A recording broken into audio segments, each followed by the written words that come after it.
Yes friends, ये question है। ये भी एक क्वेश्चन है, KTU में आया हुआ है ना। और ये क्वेश्चन थोड़ा इंपॉर्टेंट क्वेश्चन है, क्योंकि इस क्वेश्चन को सॉल्व करने के लिए हमें क्या करना पड़ेगा, हमें इंटरपोलेशन मेथड का यूज़ करना पड़ेगा। ठीक है, तो अच्छे से देखिएगा, अच्छा कॉन्सेप्ट है, इस मैंने क्वेश्चन कर रहा हूँ। ठीक है, और क्या है इस क्वेश्चन में आ रहा है, determine ultimate moment of resistance में पता करवा रहा है। मतलब मोमेंट ऑफ रेजिस्टेंस अगर पता करवा रहा है, मतलब ये इस क्वेश्चन का मतलब क्या है, ये हमें स्टील की क्वांटिटी वगैरह सब कुछ देगा हमें, कि AST कितना पड़ रहा है, ASC कितना पड़ रहा है, डबल का है तो ग्रिड वेट तो देगा ही देगा, और कवरिंग वगैरह प्रोवाइड करके देगा। हमें मोमेंट ऑफ रेजिस्टेंस पता करवाना है कि इसमें कितना निकलेगा। पहले क्वेश्चन में जो मैंने करवाया था, लास्ट क्वेश्चन मैंने करवाया था, इसमें रेनफोर्समेंट पता करवा रहा था कि कितना सरिया पड़ रहा है, और मूवमेंट इसमें हमें दे रखा था, इसमें उल्टा कर दिया, इसमें रेनफोर्समेंट हमें दे दिया और मूवमेंट ऑफ रेजिस्टेंस पता करवा रहा है कैसे होगा। ठीक है, जैसे ये क्वेश्चन में हमने AST बताया था, AST में इतना पड़ रहा है, ASC में इतना पड़ रहा है। ठीक है, मूवमेंट दे रखा था उसके हिसाब से। अब समझ में आ रहा है ना, इस क्वेश्चन में हमें क्या करना है, हमें मूवमेंट पता करवाना है। अब हमें क्या दे रखा है, इस क्वेश्चन में देखिए चौड़ाई दे रखी है B 350 mm, ये चीज़। इफेक्टिव डेप्थ दे रखा है 550 mm, ये चीज़ आ गई। और F/, इतनी स्टील की प्रोवाइड करनी है हमें, और FC की हमें इतना दे रखा है। ठीक है, और क्या कह रहा है, D' की वैल्यू दे रखी है। D' क्या मतलब, ये ऊपर से ये कवर जो होता है, इफेक्टिव कवर, ये चीज़ जो होती है कंप्रेशन साइड का, ये डैश जहाँ तक की वैल्यू जो होती है कंप्रेशन स्टील की, वो 60 mm दे रखी है। ठीक है, और AST भी दे रखा है हमें 5 बार यूज़ करने कह रहा है, 32 mm की, ये नीचे AST में। और ASC में हम कह रहा है 3 बार 20 mm की बार यूज़ करने के लिए, इतना हमें दे रखा है। अब सबसे पहले जब भी ये क्वेश्चन दे रखा हो, ऐसा क्वेश्चन दे रखा हो, AST और ASC की वैल्यू डायरेक्ट निकाल लो कितनी कितनी है, ये डायरेक्ट यूज़ होंगे, निकालने में टाइम वेस्ट होगा। जैसे AST दे रखा है π/4, D² कितने का 32 का दे रखा है, कितनी बार दे रखी है, 5 बार दे रखी है। इसको डिनोट करने का तरीका ये होता है 5 बार 32 mm की। ठीक है, अब इतनी हमारी AST की वैल्यू निकल के आ गई। सिमिलर तरीके से हम ASC की वैल्यू निकालेंगे, π/4, D कितना दे रखा है, 25 का दे रखा था, इसका स्क्वायर करा 1/3 बार दे रखी है। ये हमारी ASC की वैल्यू, मतलब ASC और AST की वैल्यू हमने निकालनी, पहला काम खत्म। ये क्वेश्चन की स्टार्टिंग में करना है, टाइम लेगा बाद में अगर आप करोगे तो। अब कितना स्टील हमें ग्रेड का दे रखा है स्टील का, Fe 415, इसकी वैल्यू को पता करने के लिए हम क्या करेंगे, एक्सो लिमिट निकालेंगे। एक्सो लिमिट क्या होता है, KD जो आपने पढ़ा है। अब K की वैल्यूज़ होती हैं वो डायरेक्ट IS कोड में पेज नंबर आप 70 खोलिए, उसमें डायरेक्ट वैल्यू दे रखी है। ठीक है, नीचे की तरफ दे रखी होंगी 250, जैसे आपका 250 के लिए होता है 0.53, ये चीज़ 0.53 दे रखी होगी, और 415 के लिए 0.48 दे रखी है, और 500 के लिए 0.46 दे रखी है, इंटू D डायरेक्ट वैल्यू दे रखी है। इनको याद कर लियो ना, इस कोड में आपको पेपर में मिल जाएंगे, कोई बड़ी बात नहीं है। ठीक है, X इक्वल टू इन दोनों को मल्टीप्लाई करेंगे तो आपका 264 mm निकल के आ जाएगा। ठीक है, अब हमें क्या करना होता है, D' की वैल्यू पता करनी होती है। अब इससे पहले वाला क्वेश्चन जो था, लास्ट क्वेश्चन, उसमें हमें D' की वैल्यू हम 1 मान लेते ईजिली। क्यों?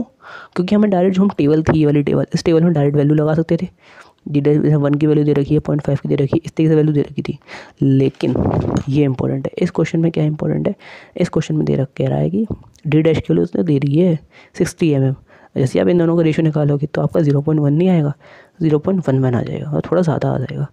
अब मैंने टेबल आपको लास्ट टाइम लिखवाई थी, इसे प्लीज़ नोट कर लें, याद कर लें। जैसे Fe 415 के लिए D' की वैल्यू 0.1 इतनी है, और 0.15 इतनी है, लेकिन हमारी वैल्यू क्या आ रही है D' की, 0.11। यही दिक्कत है, बस यही है इसमें खेल। अब इस क्वेश्चन को सॉल्व करने के लिए हमें क्या करना पड़ेगा, इंटरपोलेशन मेथड का यूज़ करना पड़ता है। ठीक है, अब देखिए सबसे पहले हम, अब देखिए बात सोचिए, 0.1 पे वैल्यू हमारी इतनी है, और 0.15 पे वैल्यू हमारी इतनी है, मतलब 0.11 पे इन दोनों के बीच में वैल्यू लाई करेगी। ठीक है, लेकिन मैं इंटरपोलेशन मेथड आपको बताऊंगा कैसे सॉल्व होता है। लेकिन अगर पेपर में फंस जाएँ और भूल जाएँ कौन सा क्या है, डायरेक्ट इन दोनों के बीच की वैल्यू कुछ भी आसपास की वैल्यू जोड़ करके लिख दीजिएगा। जैसे 353 है, 354, 355 लिख दीजिएगा, कोई खास फर्क पड़ेगा नहीं। ठीक है, ये मत सोचने वाला कि इंटरपोलेशन नहीं करना है, उस चक्कर में आपका टाइम वेस्ट होगा और होता है क्वेश्चन में छूट जाएगा, कोई ऐसा खास सॉल्व देखता नहीं है। ठीक है, अब देखिए हमें कितना निकालना है, 0.11 पे निकालनी है वैल्यू। हमारे पास 0.10 पे वैल्यू दे रखी है, 0.15 पे हमारे पास वैल्यू प्रोवाइडेड है हमारे पास। अब 0.10 पे वैल्यू है हमारे पास 353।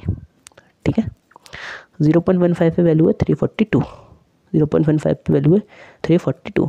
हमें निकालनी है वैल्यू 0.11 पे, हमें नहीं पता, एक्स मान लेंगे हम उसे क्या वैल्यू है। ठीक है, अब इसको निकालने का तरीका देखिए, इसमें से इसे माइनस करना है 342, माइनस 353, इसमें से इसे माइनस करा, डिवाइडेड 0.15 इसे माइनस करा, मतलब इसमें से इसे माइनस करना है, डिवाइड करके इसमें से इसे माइनस करना है, ये लिख दिया। अब एक्स डैश क्या है वो हम मानते हैं एक्स डैश, ठीक है। अब 0.11 माइनस 0.1, मतलब इसमें से फिर इसे माइनस करना है। समझ में आया? दोबारा समझा रहा हूँ, देखो सबसे पहले हमें जो वैल्यू निकालनी होती है उस वाली चीज़ है ना, जो हमें जिस हमें वैल्यू निकालनी है, सबसे पहले इसे लिया और इसे माइनस, इसे पकड़ा से लास्ट वाले को 3.342 माइनस ये वाला, ठीक है, डिवाइडेड इसमें से इसे माइनस, इसमें से इसे माइनस, बराबर एक्स हमें लिखना है, यहाँ पे एक्स डैश लिखना है, एक्स डैश लिखना है, ये वाला एक्स नहीं है, ये एक्स डैश, ध्यान रखना इस बात का। यहाँ पे 0.11 में से 0.1 माइनस, क्लियर। अब इनको आप सॉल्व कर सकते हो, हमें एक्स डैश की वैल्यू निकल के आ जाएगी माइनस 2.2, क्लियर हुआ। अब क्या करना है हमें, एक्स की वैल्यू जो एक्चुअल वैल्यू थी इसे पता करने के लिए हमें कुछ भी नहीं, सिंपल जो हमारी एक्स डैश की वैल्यू हमने निकाली है इसको प्लस कर देना है ऊपर वाली वैल्यू में, बस वही हो जाएगा। जैसे 353 दे रखी है, ये आ गई, प्लस एक्स डैश की वैल्यू हमारे पास ये आ रही है माइनस 2.22, इन दोनों को प्लस करेंगे तो हमारे एक्स की वैल्यू आ गई 350.8, ठीक है। तो हमारी एक्स की वैल्यू हमारी कितना आ गई, इतनी आ गई, ठीक है। तो 350.8 लमसम हम 351 मान सकते हैं, तो मतलब क्या हो रहा है 353 और 342 के बीच में वैल्यू लाई करनी चाहिए थी, मतलब हमने इंटरपोलेशन जो करा है बिल्कुल सही करा है। यहाँ समझ में आया, ये इंपॉर्टेंट है इंटरपोलेशन, तो अगर नहीं समझ में आया प्लीज़ एक बार दोबारा देखिएगा, बहुत इंपॉर्टेंट है, क्योंकि इस क्वेश्चन का मेन पर्पस यही था कि इंटरपोलेशन करने के लिए, ठीक है। क्योंकि इस क्वेश्चन में हमें 0.60 कवर दे रखा है, अगर ये नहीं दे रखा होता तो हम अपने मन में अगर निकालना होता तो हम इन दोनों का रेशियो हम 1 रखते हैं और डी की वैल्यू हमें पता ही है, तो हम डायरेक्ट हम कवर निकाल देते हैं, ठीक है। इस चीज़ का ध्यान रखिएगा। अब वहाँ तक करने के बाद में हम क्या करेंगे, हमें क्या करना है, कंप्रेशन साइड 1 मतलब टोटल कंप्रेशन बराबर टोटल टेंशन फोर्स करना है, ठीक है। अब टोटल कंप्रेशन वाला C1 + C2 = T। अब ये C1 क्या है, C1 है टेंशन, जो आपका सिंगली बीम का जो कंप्रेशन फोर्स होगा वो इतना एक्ट होता है, ठीक है। कंप्रेशन जो हम फॉर्मूला पढ़ते हो हम फॉर्मूला पढ़ते हैं 0.36 FCK B × XU = 0.87 FIST, वही फॉर्मूला है। अब इसमें C2 क्या है, कंप्रेशन साइड का आ गया, डबल के हिसाब से कॉन्सेप्ट आ गया, ये बस ये चीज़ है। इस क्वेश्चन में डबल का दे रखा है तो डबल का हमने ऐड कर दिया, FSC - 0.45 FCK और ASC, ठीक है। अब यहाँ पे हमें FCK की वैल्यू दे रखी है 25 क्वेश्चन में, FI की वैल्यू दे रखी है हमारे पास 415, B की वैल्यू दे रखी है हमारे पास 350, क्लियर। FSC की वैल्यू हमने अभी निकाली है 350 mm, ठीक है, ये चीज़ आ गई 350 mm, क्लियर हुआ। हाँ हमारे 350 mm आ गया 51। अब AST की वैल्यू निकाली थी 4021.24 mm, ऐसी AST की अपने वैल्यू क्वेश्चन में दे रखी थी तो निकाल ली थी। अब क्या करना है, इसमें बस वैल्यू पुट करनी है 0.36, FCK की वैल्यू 25, FY B की वैल्यू ये, XU की वैल्यू ये, प्लस इतनी वैल्यू, ये सारी वैल्यू आप पुट करेंगे तो क्या होगा, इस वैल्यू को सॉल्व करेंगे तो आपकी वैल्यू इतनी आएगी। अब इस वैल्यू को सॉल्व करेंगे, उसको उधर भेज देंगे माइनस में, आपकी इतनी वैल्यू आएगी, डिवाइडेड बाई इनकी मल्टीप्लाई करने का जो वैल्यू आएगी, तो यहाँ से आप XU की वैल्यू निकाल लेंगे 302.07 mm, ठीक है। अब हमने एक्स की लिमिट निकाला था पहले 0.48 × D, अब ये क्या चक्कर है और ये क्या चक्कर है, ठीक है। ये क्या था, ये हमारा क्रिटिकल था, मतलब ये डायरेक्ट फॉर्मूले से निकाला था, ये एक्चुअल में मतलब हकीकत में कहाँ पे XU की वैल्यू आ रही है, ये वो है, समझ में, एक्चुअल में इतना है और वैसे थ्योरेटिकल जो होता है वो इतना है। यहाँ पे XU और XU लिमिट को हम दोनों को कंपेयर करेंगे कि XU लिमिट बड़ा है या ये बड़ा है। जैसे यहाँ क्वेश्चन में हमारा ये वैल्यू ज़्यादा आ रही है, ठीक है, ये वैल्यू ज़्यादा आ रही है एज कम्पेयर टू दिस, तो ये क्वेश्चन जो है ये ओवर रेनफोर्समेंट बीम का क्वेश्चन है। यस, यहाँ समझिए, देखिए एक्स की वैल्यू 302.7 आ रही थी और XU लिमिट की वैल्यू आ रही थी 3, मतलब क्या, ये हमारा बीम हो गया, टॉप से एक जा रही है आपकी न्यूट्रल एक्सिस, वो यहाँ पे जा रही है 264 पे, ठीक है, ये जा रही है, और एक जा रही है 302 पे, मतलब से थोड़ा नीचे जा रही होगी, ये 302 वाली हो गई, ये 264 वाली होगी। जैसे आप जाएंगी, अगर हम स्ट्रेस डायग्राम बनाए तो अगर ऊपर से जा रही होती तो देखिए, अगर ऊपर से जा रही होती तो ये एरिया आपका कम है और नीचे वाला एरिया ज़्यादा हो जाता, ठीक है। नीचे हमें पता है टेंशन होता है, ऊपर कंप्रेशन होता है, लेकिन एक्चुअल में कहाँ जा रही है, यहाँ से जा रही है। तो ये एरिया इस डैश डैश के कंपेरिजन में ये कम है, ठीक है।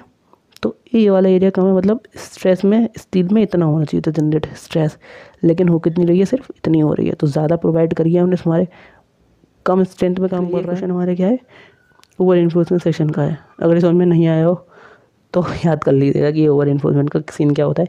अगर एक्स यू ज़्यादा है एक्स लिमिट से तो ओवर इन्फोर्समेंट है, अगर एक्स यू कम है एक्स लिमिट से तो अंडर इन्फोर्समेंट, डायरेक्ट से याद कर लीजिएगा, ठीक है।